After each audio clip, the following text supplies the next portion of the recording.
존 메가더 목사님의 책 중에요, 슬레이브라는 그런 책이 있는데요. 이 책을 읽으면서 그리스도의 종에 대해서 좀 이렇게 깨달은 바가 있어가지고 우리 주의교회 성도님들과 함께 이것을 나누면 좋겠다라는 마음이 들어서 설교를 준비했습니다. 성경을 보게 되면요, 우리 그리스도를 향한 명칭이 여러 가지가 있습니다. 하늘 시민이라고 하기도 하고요, 또 우리를 세상의 빛이다, 소금이다라고 얘기를 하기도 합니다. 또 하나님의 나라의 상속자다라고 얘기를 하기도 하고요, 우리를 그리스도의 몸이라고 얘기하기도 하고 또 양이라고 얘기를 하기도 하죠. 또 하나님의 친구라고 얘기를 하기도 하고, 또 믿음의 경주를 열심히 달리는 운동선수라고 표현하기도 하고, 또 우리 믿음의 군사다, 또 포도나무의 가지다, 여러 가지로 표현을 합니다. 근데 그 어떤 묘사보다요, 성경에서요, 신약 성경에서 아주 두드러지게 124회나 표현되는 명칭이 있습니다. 그것은 바로 우리가 오늘 함께 나눌 그리스도의 둘로스, 그리스도의 종이라는 그런 말입니다. 성경은 우리를 하나님의 친구라고 하기도 하고, 선한 목자의 양이라고 하기도 하고, 하나님의 사랑받는 자녀다라고 하지만 동시에 우리를 또 뭐라고 묘사하느냐, 하나님을 주인으로 섬기는 그리스도의 종이다라고 이렇게 얘기를 하기도 합니다. 로마 시대 때요, 로마의 황제인 프리어스가 말한 바에 따르면 클라우디아 때 시민권자가 대략 한 700만 명 정도 있었다라고 하고요, 종 노예가 한 2천만 명 정도 되었다라고 합니다. 그러니까 시민권자, 로마 시민권자 한 명에 그 당시 로마 노예가 한 3명 정도 되는 그런 상황이었어요. 로마 시대 때요, 노예는요, 그 당시 경제에 굉장히 중추적인 역할을 했습니다. 노예가 없으면 로마의 경제가 돌아가지 않는 거예요. 그래서 아주 노예들이 도망가지 못하도록 아주 엄벌로 다스렸습니다. 역사 교수인 스코트 발트치에 따르면요, 아우구스투스 때요, 이제 손님들이 와서 손님을 대접하는데 한 종이 손님을 대접하다가 실수로 이제 옆에 컵을 깨트린 거예요. 그러자 이 아우구스투스 황제가 어떻게 하냐, 이 노예를 즉시 식인 물고기가 사는 연못에 던지라, 이렇게 얘기를 할 정도로 그 당시 노예에 대한 인권은 아예 없을 정도였죠. 주후 61년에는요, 페트로니아 법률에 따르면 이런 법률이 새로 제정됐어요. 그 관할 지역에 판사의 허락 없이 노예랑 맹수랑 싸움을 붙이지 말아라는 법이 새롭게 생겼습니다. 이러한 법이 생길 정도면 그 당시에 얼마나 많은 주인들이 너무나 쉽게 재미삼아 오락삼아 노예와 맹수를 싸움을 시켜서 노예를 죽이는 일들이 많이 있었다라는 것을 우리가 알 수 있죠. 그러나 드물기는 하지만요, 그 당시 좀 착한 주인도 있었어요. 선한 주인도 있었습니다. 선한 주인은요, 이렇게 기댈 곳 없는 노예들을 사가지고요, 그들의 인생의 전반을 걸쳐서 그들을 이렇게 보살피고 돌봐주는 역할을 하기도 했습니다. 또 이게 나이가 들어서 노예가 병들면요, 그 노예를 버리지 않고 끝까지 책임지는 그런 주인도 있었습니다. 그 노인에게 있어서 주인은요, 선한 주인이 있다는 거, 내 주인이 악한 주인이 아니고 선한 주인이다라는 것은 얼마나 그에게 큰 위로가 되는 건지 몰라요. 사랑하는 여러분, 우리의 주인이 누군가요? 바로 친절하시고 은혜로우시고 독생자 예수까지 아끼지 않으실 정도로 내어주신 바로 사랑이 많으신 바로 하나님이십니다. 우리가 하나님을 우리가 주인으로 모시고 섬기는 거예요. 왜 바울이 오늘 갈라디아서 이 말씀에서 자신을 가리켜서 나는 그리스도의 둘로스야, 나는 그리스도의 종이야 라고 말했는지 오늘 본문을 통해서 함께 좀 살펴보겠는데요. 그 첫 번째는요, 우리는 하나님의 소유다라는 것입니다. 우리는 하나님의 소유입니다. 종이 된다는 건요, 주인에게 이게 소속된다라는 것, 주인의 물건이다라는 것입니다. 로마 시대에는요, 종이 주인을 선택하는 것이 아니라 주인이 돈을 주고 사서 선택을 해야 했습니다. 종은 그저 이게 상업적인 그 당시 자산이었어요. 물건이었기 때문에 종의 의견이라는 것은 그 당시 중요하지 않았습니다. 쉽게 돈을 주고 사기도 하고 팔기도 하는 그런 상황이었어요. 한번 생각해 보세요. 물건을 우리가 소유할 때 세 가지 방법이 있습니다. 첫 번째는요, 그 물건을 우리가 만드는 겁니다. 만들면 그 물건이 내게 되는 거죠. 두 번째는 그 물건을 우리가 사는 것입니다. 돈 주고 사면 또 내 것이 되죠. 세 번째는요, 도장을 찍는 것입니다. 계약서를 쓴다든지 도장을 찍는 것이 우리가 되는 것이죠.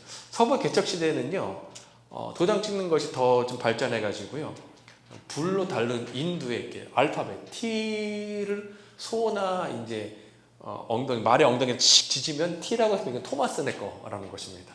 S라는 인두를 딱 지지면 그것은 스미스 내 거. 그러니까 도장을 찍는다는 것은 이건 내 거야 라는 그런 의미를 갖고 있는 것이죠.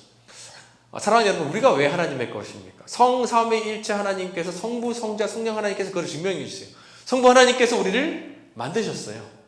그리고 성부 하나님께서 성자 예수 그리스도의 피값으로 우리를 사셨습니다. 그리고 성령 하나님께서 우리 안에 인치심으로 도장 찍으심으로 우리가 하나님의 것이 된 것이에요. 우리 한번 옆 사람에게 한번 이렇게 인사하도록 하겠습니다. 당신은 하나님의 것입니다. 한번 이렇게 인사하십시오. 당신은 하나님의 것입니다. 당신은 하나님의 것입니다. 그리고 하나님의 것은요, 누구도 손댈 수 없어요. 로마서 8장 말씀이요. 우리 함께 읽어보도록 하겠습니다. 시작.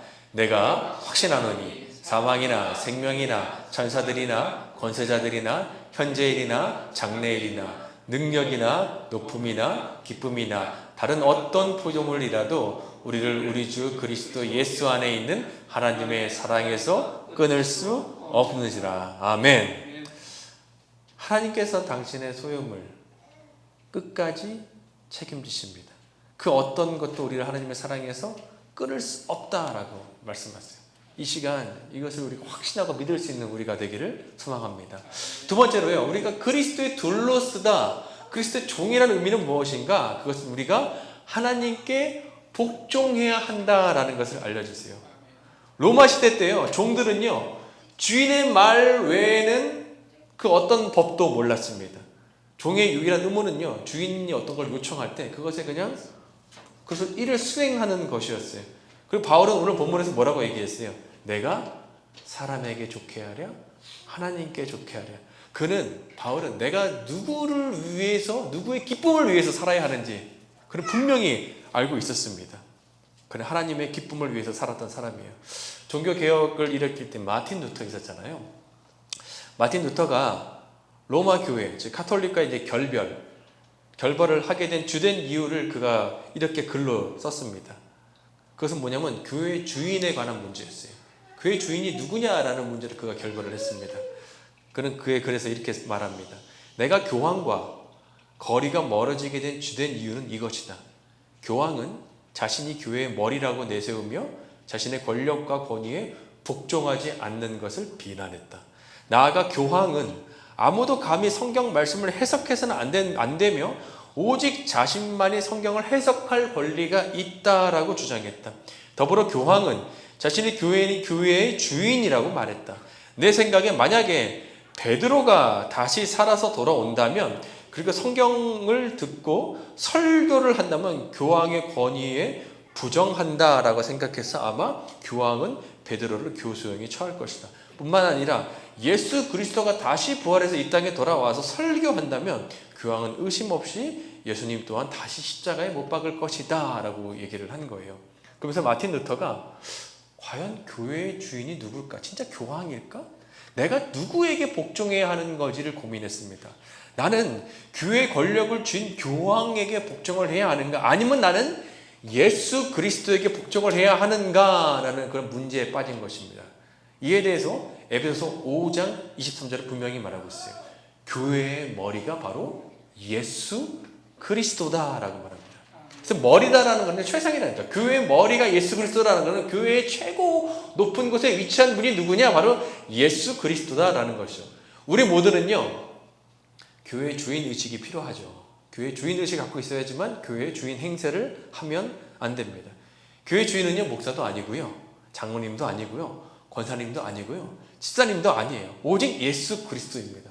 제가 한 목사님께서 이런 말을 한 적을 제가 들은 적이 있어요. 목사의 권위에 도전하면 하나님께 저주받는다고. 와, 저 이 말 듣고 진짜 깜짝 놀랐습니다. 목사가 평신도와 다른 것이 특별한 것이 있을까요? 우리 모두는 다 하나님 앞에서 왕 같은 제사장이라고 말하고 있어요. 저도 그렇고 우리 모두가 다 하나님 앞에서 한 명 한 명이 다 왕 같은 제사장이라고 분명히 말하고 있습니다. 권위는 오직 교회의 머리 대신 예수 그리스도에게만 권위가 있는 거예요. 목사에게 권위가 있다면 그 권위는 뭐냐? 권위 있는 하나님의 말씀을 전할 때, 그 설교할 때 그 하나님의 말씀이 권위가 있기 때문에 목사에게 설교자로서의 권위가 있는 거죠. 그러나 이것도 성경적인 설교를 할 때 한해서만 가능한 것입니다. 우리가 따르고 복종해야 할 한 분, 그분은 바로 교회의 유일한 머리 대신 바로 예수 그리스도입니다. 어떤 사람이요, 스키 타는 거를 봤어요. 한 사람이 스키를 타고 있는데 빨간 조끼 안에 뭐라고 써 있었냐면 콜로라도에서 스키를 타는 사람을 본 것입니다. 거기에 바로 시각장애인이라고 쓰여진 그 표를 하고 스키를 타는 걸 봤습니다. 그래서 너무 깜짝 놀란 거예요. 아니 어떻게 시각장애인이 스키를 타지? 라면서 너무나 놀랐습니다. 근데 유심히 보니 거기에 대한 해답을 찾았어요. 그들은 각각 스키 타는 방법을 사실 다른 사람이 옆에서 계속해서 알려주고 있었어요. G라고 써있는 가이드라는 그 사람이요, 그 사람의 옆에서 계속해서 말을 해주고 신호를 줬습니다. 특별히 두 가지 신호를 줬는데, 첫 번째는 나 지금 여기 있어 라는 걸 알려주는 거예요. 그래서 스키를 계속 툭툭툭 치거나 하면서 나 지금 여기 있는 거야 라면서 자신의 위치를 알려주는 것이고, 두 번째는 방향을 알려주는 것이에요. 왼쪽으로 가, 오른쪽으로 가, 천천히 가, 잠깐 멈춰 하면서 계속해서 알려줬습니다. 그래서 기자가 이것이 한국에도 있을까? 라고 살펴보니까 한국에도 시각장애인 스키 선수가 있는 거예요. 그러면서 이 선수를 인터뷰하면서 기사 제목을 이렇게 썼습니다. 소리를 듣고 달린다. 시각장애 스키 선수 양재림의 평창 드림. 이 G라고 써있는 사람이 가이드입니다. 이 사람은 옆에 11번은 앞을 보지 못하는 시각장애인이에요. 근데 스키를 타면 어떻게 타요? 이 G라는 사람이 계속해서 알려줍니다. 이쪽이야, 이쪽이야. 그러면 이 사람은 어떻게 해야 돼요? 계속해서 길을 세우면서 지금 어떤 말을 하는 거지? 소리를 듣고 달리는 것입니다. 우리도요, 시각장애인처럼요, 한치 앞을 보지 못할 때가 있어요. 내일 어떻게 될까? 다음 달에 어떤 일이 일어날까? 내년이면 어떤 일이 일어날까? 그런데 사랑하는 여러분, 두려워하지 마세요. 우리 그리스도인은 시각장애인처럼요, 소리를 듣고 인생을 사는 사람입니다. 하나님께서 우리에게 계속해서 말씀해 주시는 그 하나님의 음성을 우리가 듣고 들으면서 살아가는 사람이 바로 그리스도인이다라는 거예요. 잠언 21장 1절인데요. 우리 함께 한번 읽어보도록 하겠습니다. 시작. 여호와께서 왕의 마음을 다스리시며 그 생각의 방향을 도랑물처럼 마음대로.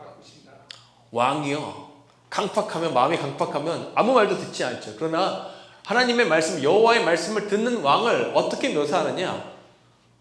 여호와께서 왕의 마음을 다스리시는 거예요. 그러니까 그의 생각, 왕의 생각이 방향이 어떻게 되느냐? 도랑물 있잖아, 도랑물. 결국 그 스트림이 이쪽으로 왼쪽으로 방향이 되면 물이 어딜 가요? 물이 그 도랑물 방향을 따라서 가는 것처럼 하나님께서 왼쪽으로 트시면 왕의 생각도 물이 흐르듯이 왼쪽으로 가고, 오른쪽으로 트시면 오른쪽으로 흐르듯이 계속해서 도랑물처럼 마음대로 바꿔서 하나님의 말씀을 따라가는 것이 바로 이 왕이었다라고 말합니다. 저는 동일하게 이 말씀 구절이 우리 모두에게 적용되길 바랍니다. 저에게 적용되길 바랍니다. 여호와께서 김영일 목사의 마음을 다스리시며 그의 생각의 방향을 도랑물처럼 마음대로 바꾸신다. 여호와께서 주에게 성도들의 마음을 다스리시며 그 생각의 방향을 눈에 보이는 것이 아니라 그리스도의 마음대로 도랑물처럼 마음대로 바꿀 수 있는 저 우리 모두가 되기를 소망합니다. 세 번째는요, 그리스도의 둘로스라는 것이 어떤 의미인가? 그것은 하나님께서 공급해 주신다라는 것입니다. 당시 자유민들은요, 끼니랑 잠자리를 때로 걱정해야 되는 그런 자유민들도 있었어요. 나 오늘 뭐 먹냐? 나 오늘 어디서 자냐? 그러나 종들은요, 식사나 거처를 걱정할 필요가 없습니다. 그들의 유일한 관심은요, 그냥 주인의 명령을 수행하는 거예요. 그리고 주인은 그 보답으로요, 종의 필요를 공급했습니다. 일반적인 주인들은요, 그냥 종이 굶어 죽지 않을 정도의 최소한의 음식만을 공급했지만요, 선한 주인은요, 종에게 음식과 보금자리를 잘 제공했습니다. 공유와 빵, 기름, 생선, 열매, 고기 등을 제공했고요. 또 치안이 불안정한 곳이 아니라 치안이 안전한 곳에 집을 짓고 거기에 종들을 살게 했습니다. 그들의 필요는요, 주인이 공급해 주는 것이기 때문에 그들은 그저 주인을 섬기면 됐습니다. 예수님은 우리에게 이렇게 말씀하세요. 마태복음 6장 31절, 33절 우리 함께 읽어보겠습니다. 시작. 그러므로 염려하여 이르기를 무엇을 먹을까, 무엇을 마실까, 무엇을 입을까 하지 말라. 이는 다 이방인들이 구하는 것이라. 너희 하늘을 하나님께서는 모든 것이 너에게 있어야 할 줄을 아시느니라. 그런즉 너희는 먼저 그의 나라와 그의 의를 구하라. 그러면 이 모든 것을 너희에게 더하시리라. 주인 되신 하나님을 기쁘시게 하는 것을 우리의 최우선순위로 삼는 그리스도인들을 하나님께서는 책임지시고 돌봐주시겠다라고 말씀하시는 것입니다. 1920년대에 주식시장이 붕괴됐을 때 펜이라는 한 사람도요, 자신의 재산을 이제 전부 다 대부분 잃게 됐습니다. 그리고 근심 걱정이 완전 사로잡히게 된 거예요. 그는 육체적으로 병들고 크게 낙심했습니다. 그 결과 그는 나중에 병원에 입원하게 됐어요. 병이 계속해서 악화되었습니다. 그리고 난 이제 결국 죽게 될 거야. 난 죽게 될 거야. 라면서 우울감에 빠지게 되었습니다. 그렇지만 아침에 눈이 뜰 때면 난 또 살고 싶은데 라는 마음도 역시 들었어요. 근데 그때 병원 끝에서 갑자기 찬송가가 들리는 거예요. 가사가 이렇습니다. 주 너를 지키리 아무 때나 어디서나 주 너를 지키리 늘 지켜주시리. 지켜주신다는 그 찬송을 듣는 순간 마음에 갑자기 불꽃이 이렇게 팍 튀는 듯한 그런 생각이, 소망이 싹 트기 시작을 했습니다. 그래, 맞아. 내 인생 내가 몸부림치면서 하면서 지키려고 하는 것이 아니라 그렇지, 하나님께서 나를 지켜주시지, 늘 지켜주시지라는 마음이 생겼어요. 그리고 그는 당장 병원의 채플실로 가서 거기서 찬양하고 기도하며 하나님, 현재 이 어려운 상황에서 하나님, 제가 주님 바라보겠습니다. 주님 저를 지켜주십시오 라면서 기도하면서 결단했어요. 그 결단이 그의 인생의 전환점이 됐습니다. 그는 그 후에 병에서 회복되었고 후에 미국에서 JCPenney라는 백화점을 세우게 되었고, 그는 아무것도 염려하지 말라라는 주인 되신 그 하나님의 말씀을 받아들이면서 이 사업을 시작하게 되었습니다. 요즘 환경이 갑자기 바뀌신 분들이, 우리 성도님들이 좀 계십니다. 타주에서 이사 오고 또 한국에서 미국으로 오신 분도 계시고, 새로운 직장을 또 옮긴 분도 있고, 또 학업을 이제 마무리하면서 이제 인턴을 시작한 분도 있고, 가족 중에 아프신 분도 있고, 염려가 있죠. 근데 사랑하는 여러분, 염려하지 마십시오. 목사님, 제가 작은 것들은 염려 안 하고 잘 맡기는데 큰 일들은 그래도 좀 염려해야 하지 않을까요? 아니에요. 주님은 우리에게 말씀하세요. 아무것도 염려하지 말라고. 내가 너의 필요를 알고 공급하겠다. 빌립보서 4장 19절인데요. 이렇게 읽어보겠습니다. 시작. 너희 하나님이 그리스도 예수 안에서 영광 가운데 그 풍성한 대로 너의 모든 쓸 것을 채우신다는 것은요, 우리의 쓸 것을 아신다는 거예요. 우리의 부족함을 아신다는 거예요. 인생을 살면서 우리가 부족함을 느낄 때가 있잖아요. 재정적인 부족함도 있고요, 정서적인 부족함도 있고요, 능력의 부족함도 있고, 사랑의 부족함, 여러 부족함들을 우리가 있어요. 그런데 뭐냐? 하나님께서 너희 쓸 것을 채우신다는 것은 아신다는 거예요. 하나님께서 우리의 필요를 아시고 내가 채워줄게. 왜냐하면 나는 너의 주인이기 때문에 나는 너를 공급하는 자야 라고 말씀해 주시는 거예요. 사랑하는 여러분, 주인 되신 하나님께서 채워주시고 공급해 주시기 때문에 담대하게 믿음으로 살아갈 수 있는 저 우리 모두가 되기를 소망합니다. 마지막으로요, 그리스도의 둘로스라는 의미는 뭐냐? 그것은 하나님께서 평가하신다는 것입니다. 1세기 때 노예들은요, 자신이 수행한 것을 꼭 정기적으로 주인에게 평가를 받았어요.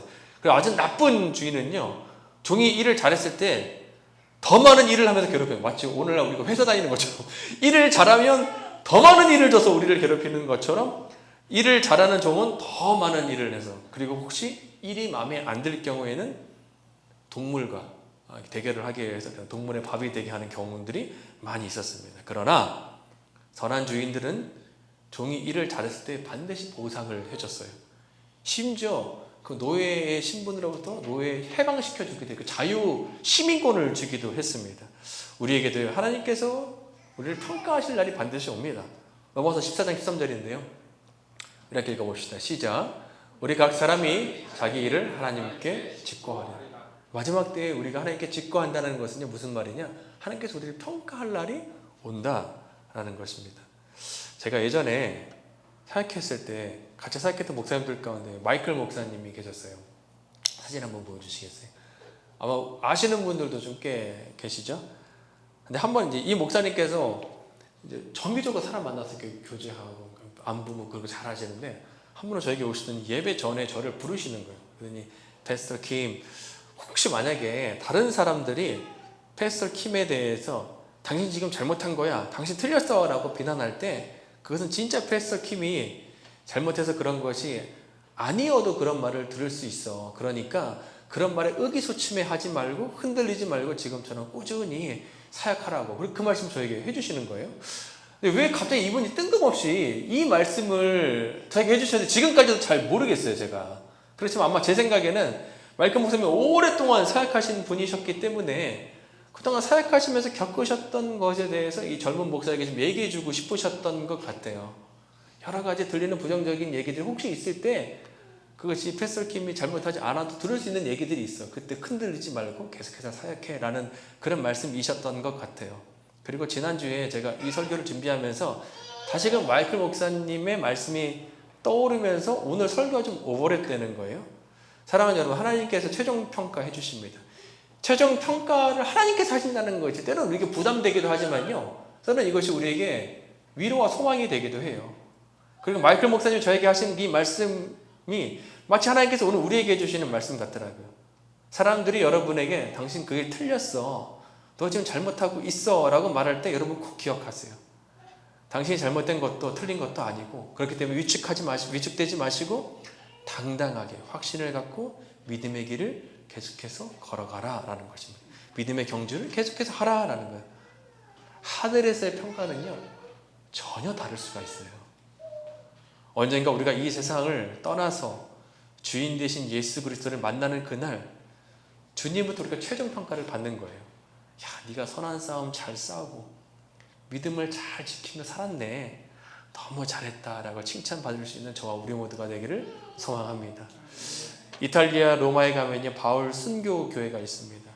교회에 들어서면요 왼쪽 벽에 바울이 순교 당하는 장면이 새겨져 있고, 안쪽 제단 오른쪽에는요 바울의 목에 놓고 쳤던 바로 그 돌이 있어요. 어떻게 바울은 죽음을 앞두고도 그렇게 담대하게 믿음을 지키며 걸어갈 수 있었을까? 어떻게 감옥에 있으면서도 어떻게 기쁨을 유지할 수 있었을까? 그것은 바울이 내가 그리스도의 둘로스다, 내가 그리스도의 종이다 라는 것을 그가 분명히 인식하고 있었기 때문입니다. 그는 자신이 보내는 서신마다 자신을 가리켜서 나는 그리스도 예수 그리스도의 둘로스야, 난 예수 그리스도 종이야 라고 여러 번 자신의 정체성을 밝히고 있어요. 그는 내가 누구의 소유인지, 내가 누구에게 복종해야 하는지, 누가 나에게 공급해 주시는지, 누가 나를 최종적으로 평가해 주시는지 분명히 알고 있었어요. 바로 예수 그리스도였습니다. 사랑하는 여러분, 우리는 예수 그리스도의 소유입니다. 예수 그리스도께 우리가 복종하는 거예요. 그리고 예수 그리스도께서 우리에게 공급해 주십니다. 그리고 예수 그리스도께서 최종적으로 평가해 주시는 거예요. 세상에는 세 부류의 종이 있어요. 세상의 종으로 살아가면서 세상의 유행과 패턴에 민감하게 쫓아가는 사람입니다. 두 번째는 자신의 종으로 살아가는 거예요. 내 자신의 욕망과 꿈을 쫓아서 살아가는 사람입니다. 근데 마지막은 예수 그리스도의 종입니다. 예수 그리스도의 꿈이 나의 비전이 되어서 그 꿈대로 살아가는 사람입니다. 여러분 무엇을 선택하시겠어요?